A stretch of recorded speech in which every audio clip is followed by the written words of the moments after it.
γλου γλου γλου γλου. Ο κοκό, κοκό, κοκό. Μακαμπού, μακαμπού. Ήρθαν.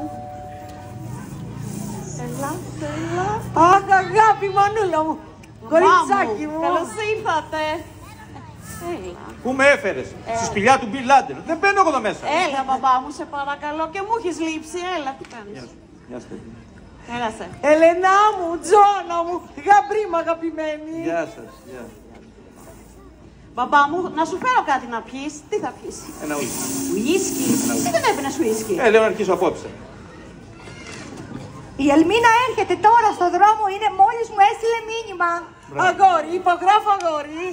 Άμα χαμπεμπεντού, είχατε καλό ταξίδι. Καλό.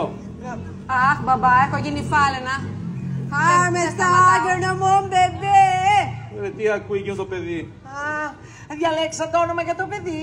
Είμαστε μεταξύ του Απόστολους και Αναξίμανδρος. Αναξίμανδρος. Έχουμε αποφασίσει όνομα. Μαχμούτ.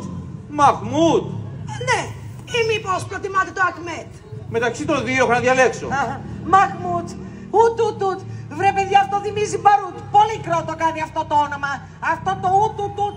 Δηλαδή, μου λέω, εσείς ποιο προτιμάτε? Το Απόστολος.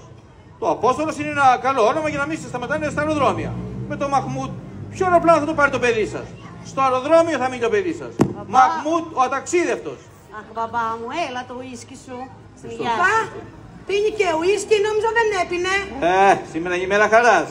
Κόβουνε το μισό πουλί του εγγονού μου. Τον άλλον εγγονό μου τον πούνε Μαχμούτ. Είναι να μην πιω. Χαρά. Παιδιά, πάνω από όλη η υγεία να υπάρχει και όλα τα άλλα γίνονται. Τι ωραία οικογένεια που είμαστε, αξιοζήλευτοι. Αυτό ξαναπέ.